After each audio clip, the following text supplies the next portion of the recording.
नमस्कार दोस्तों, मैं राजकुमार एक बार फिर से आप लोगों के बीच उपस्थित हो गया हूं और मैं आपको कुछ दिखाना चाहता हूं, कुछ बताना चाहता हूं। एक बार डिस्क्लेमर हो जाए कि मैं कोई सेबी रजिस्टर्ड एडवाइज़र नहीं हूं। मैं जो कुछ बताता हूं वो सिर्फ और सिर्फ एजुकेशनल पर्पज़ से होता है, बाकी और कुछ भी नहीं होता। मैं सिखाने का प्रयास करता हूं कि जो भी स्टॉक मार्केट में आ रहे हैं नए-नए लड़के, आजकल देख रहे हैं कि इंटर पास लड़के ज़्यादा आ रहे हैं स्टॉक मार्केट में। उनको कोई जुगाड़ी न कर सके, अगर वो सीख लेते हैं तो शायद है कि उनका लॉस होना बंद हो जाएगा, अगर वो लॉस करते होंगे तो। अगर लॉस नहीं करते होंगे तो भैया बल्ले बल्ले, तब भी आप सीख लीजिए, समझ लीजिए, जान लीजिए। तो मैं शुरुआत ही करूंगा बैंक निफ्टी के उस प्रीमियम से जिस प्रीमियम के बारे में मैंने चर्चा किया था अपने प्रीवियस वीडियो में। प्रीवियस वीडियो कौन सा था? प्रीवियस वीडियो था हमारा लक्ष्मण रेखा वाला सेटअप। अगर इसके ऊपर मार्केट रहती है तो हमें क्या करना है, और इसके नीचे मार्केट रहती है तो हमें क्या करना है, कैसे पैसा बनाया जा सकता है। अगर आप बिगनर हैं, आपको कुछ भी नहीं पता है, ना आपको कैंडल स्टिक पैटर्न पता है, ना प्राइस एक्शन पता है, ना ट्रेंड लाइन सपोर्ट लाइन पता है, ना ही ऑप्शन का अल्फा गामा थीटा वेगा रॉ पता है, आपको कुछ भी नहीं पता है, मैं ये मान के चलता हूँ। उसके लिए मैंने एक सेटअप बनाया हुआ था, लक्ष्मण रेखा। लक्ष्मण रेखा सेटअप एक बिगिनर के लिए या फिर बहुत ज़्यादा जो मेहनत कर चुके हैं उनके लिए भी बहुत ही कारगर साबित होता हुआ नजर आ रहा है। मैंने कहा था कि मेरी इस सेटअप का, मेरे इस स्ट्रेटजी का क्या विनिंग रेशियो है, आप लोग खुद कमेंट करके बताएंगे। तो चलिए, इसके पहले मैंने एक वादा और आप लोगों से किया था जब मार्केट गिर रही थी दीपावली के बाद। तो मैंने कहा था, क्या कहा था, आपको दिखाते हैं चार्ट, सुनिए ध्यान से। बता देता हूँ 60,000 का सी, जो कि इस समय ट्रेड कर रहा है 137 रुपए पे, और 25 नवंबर की ही एक्सपायरी का 55,500 का पीई। दोनों को अपने वाच लिस्ट में लगा दीजिएगा, अपने वाच लिस्ट में लगा दीजिएगा। जो भी 175 के ऊपर चलना शुरू करे, देखिएगा वो कहाँ तक जाता है। स्टॉप लॉस वही 130 के आसपास, टारगेट।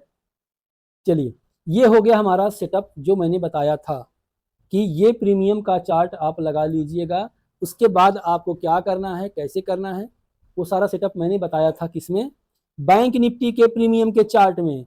60,000 का सीई जो कि 132 रुपए पे था, उसको मैं दिखाना चाहूंगा। ये चार्ट पे आ गया, यहाँ पे था 132 रुपए उसकी कीमत थी। मैंने कहा था जैसे ही वो 170-75 के ऊपर निकलना शुरू करे, ध्यान दीजिए, 132 रुपए पे क्लोजिंग थी, ये थी 135-37 रुपए के आसपास। उसके बाद क्या हुआ मार्केट में कि मार्केट यहीं से गैप अप ओपनिंग होती है, थोड़ा सा लो नीचे आता है, उसके बाद सेटअप शुरू।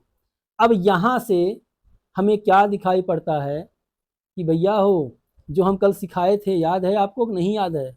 बता दूं फिर से, लक्ष्मण रेखा। अब लक्ष्मण रेखा पे कैसे काम किया जाता है ये आप समझिए।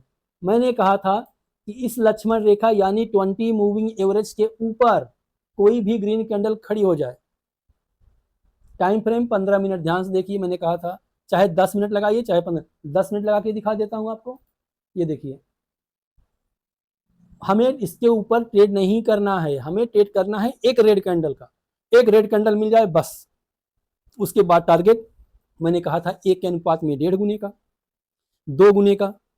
और कहां तक गई मार्केट आप देखिएगा, 10 मिनट टाइम फ्रेम में एक कैंडल बनी, इसके ऊपर हाई ब्रेक हुआ, कोई दिक्कत की बात नहीं।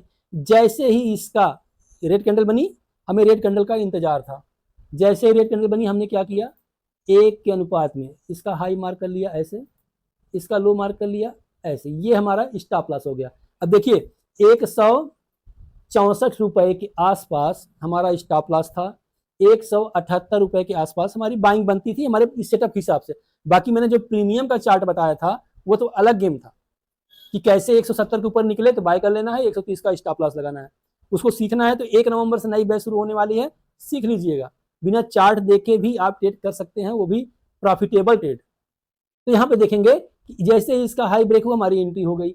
अब हमारा 1 गुने का टारगेट हमारा ये हो गया, 1.5 गुना जो मैं कहता हूँ हमारा ये हो गया, यानी 195। अब मैंने व्हाट्सएप ग्रुप में अपने डाला भी था कि first target is 200, second target 230, और थर्ड टारगेट आप बिलीव नहीं कर पाओगे।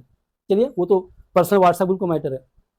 और मैंने किसी को खरीदने बेचने की राय करता ही नहीं दे रहा हूँ, मैं इस प्रीमियम का दायरा बता रहा हूँ कि इस प्रीमियम में ऐसा क्या था। मैंने बताया था 55,500 का पी और 60,000 का सी, दोनों लगभग एकदम रेंज में थे, 135 के आसपास वो था, 132 के आसपास वो था।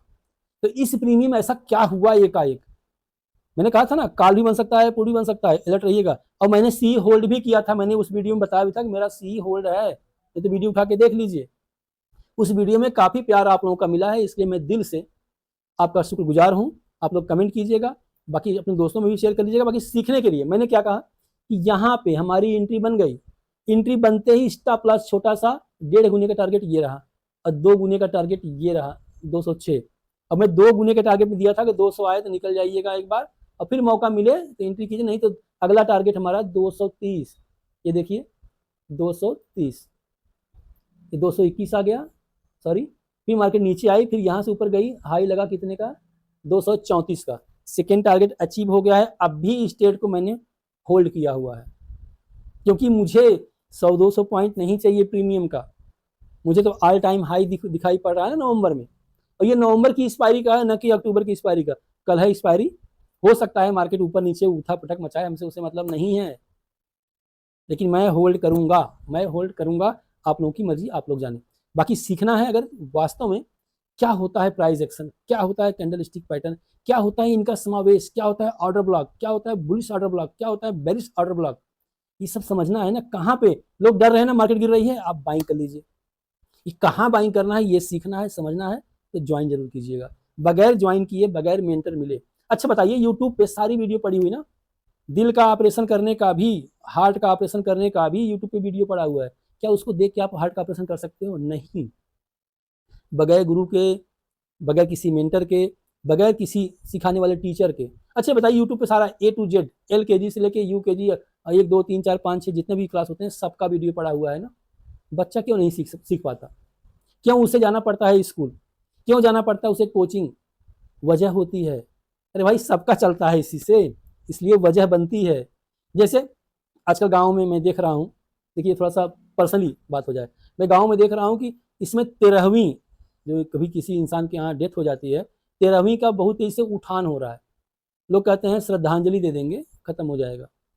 अच्छा आप बताइए कि हम आप तो मान लीजिए मेहनत करके खा कमा ले रहे हैं, ठीक है, जो बेजान जानवर हैं जैसे कुत्ते हैं, बहुत से लोगों को शाम को भोजन नहीं मिल पाता, बहुत से कुत्तों को भोजन नहीं मिल पाता, वो क्या करते हैं, वो ऊपर वाले ईश्वर की तरफ देखते हैं और चिल्लाते हैं। अगर आपके घर के आसपास भी चिल्ला दें, समझ जाइएगा, तो ऊपर वाला देखता है, कहता है अच्छा मैं खाना नहीं मिला है, चलो तुम्हारी व्यवस्था करते हैं। तब जाके वो किसी को, किसी की डेथ करवा देता है। मेरा ऐसा पर्सनल मामला है, मैं पर्सनल मानता हूँ इस बात को कि ये एक प्रकृति का नियम है कि कोई भूखा न रह पाए जो भी इस दुनिया में आया है। कुत्ता रोने का मतलब किसी न किसी की डेथ होती है, और रात को रोए तो निश्चित होती है, ऐसा मानना है, और ये होता भी है लगभग, जहाँ तक मैं जानता हूँ। तो कुत्ते रोते हैं तो भगवान देखते हैं अच्छा ये भूखा है, ये नहीं खाया खाना पाया, लगता है काफ़ी दिनों से भूखा है। और जब कुत्तों की उम्र मिल रही थी ना, तो कुत्ते पहले कहते कि भैया हम तो बेजान हैं, हम कैसे खाना मांगेंगे, क्या करेंगे? कहीं तुम्हारे लिए एक अलार्म दे रहे हैं, तुम जब चिल्लाओगे ना, मैं तुम्हारे लिए पर्सनल अच्छी खाने की व्यवस्था कर दूंगा। तो यही मामला होता है, वो चिल्लाते हैं, किसी की डेथ हो जाती है, 13 दिन बाद सुध से ही सारा उनकी व्यवस्था हो जाती है, सुध को भी व्यवस्था हो जाती है, खाना पीना मिल जाता है। जो खा के हम लोग फेंकते हैं शुद्धक में, वही कुत्ते तो खाते हैं। फिर जो 13वीं में खा के आधा प्लेट में छोड़ देते हैं, तो कुत्ते ही तो खाते हैं, उनका पेट भरता है। तो भैया एक दूसरे से सब लोग जुड़े हुए हैं। तो ये है मामला पूरा का पूरा। बाकी आपको दिखाते हैं टाटा स्टील का चार्ट, आज जो कि मैंने अपने व्हाट्सएप ग्रुप में रिकमेंड किया था कि टाटा स्टील अगर आपके पास है तब भी ठीक, नहीं है तो आपको क्या करना चाहिए। ये देखिए 173 रुपये था रेट, मैंने कहा था 185 रुपये की इसकी अगली रनिंग है, उसके बाद नेक्स्ट 2026 तक 220 के आसपास रहना चाहिए।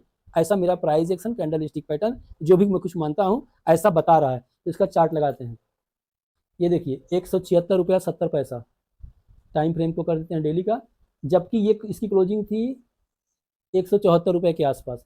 ये हाई कितना मारा है, ये हाई मारा है 178 रुपये के आसपास का। तो टाटा स्टील यानी कि बहुत सस्ता शेयर है, आने वाले समय में ग्रोथ अच्छी हो सकती है। आप लोग फंडामेंटल चेक कर लीजिए और टेक्निकल चेक कर लीजिए, अपने वित्तीय सलाहकार से सलाह ले लीजिए, अगर वो कहें तो आपकी मर्जी कहे तो इन्वेस्टमेंट कर सकते हैं। बाकी मेरी इसमें खरीदने बेचने की कोई राय नहीं है। बाकी ये प्राइस एक्शन मैं आपको दिखाऊं मंथली वीकली टाइम फ्रेम में, बढ़िया बुलिश है, ब्रेकआउट पे है। और आपको मंथली दिखाऊं, एन पैटर्न बनता हुआ नजर आ रहा है, जिसका target minimum to minimum long term में 220 के आसपास का है, 218-19 रुपए के आसपास का है। ऐसा हो जाना चाहिए 2026 होली के आसपास तक, मेरा ऐसा मानना है। बाकी मार्केट सुप्रीमो है, वो कुछ भी कर सकता है, इसके लिए मेरी कोई राय खरीदने बेचने की नहीं है। तो भैया बैंक निफ्टी का अब भी मैं बता रहा हूँ इस प्रीमियम का चार्ट को आप ऑब्जर्व कीजिएगा। तो उसमें लेवल बताता हूँ इसका। टाइम फ्रेम 2 घंटे के आसपास, ध्यान समझिएगा। अब बैंक निफ्टी के इस प्रीमियम को, यानी कि जो ये प्रीमियम है, ये एक बार इसे 280 जाना तय है। अब ये 280 जाएगा, हो सकता है 1-2 दिन लग जाए, हो सकता है कल ही चला जाए, लेकिन इसे यहां तक जाना होगा। जो प्राइस एक्शन बना हुआ है उसके बेस की मैं बात कर रहा हूं। तो देखते हैं, अगर वीडियो पसंद आए तो लाइक शेयर सब्सक्राइब जरूर कीजिएगा। बाकी बैंक निफ्टी तो मान लीजिए अक्टूबर तो बीत ही रहा है, नवंबर में ये ऑल टाइम हाई के ऊपर रहना चाहिए, ऐसा प्राइस एक्शन बना हुआ है।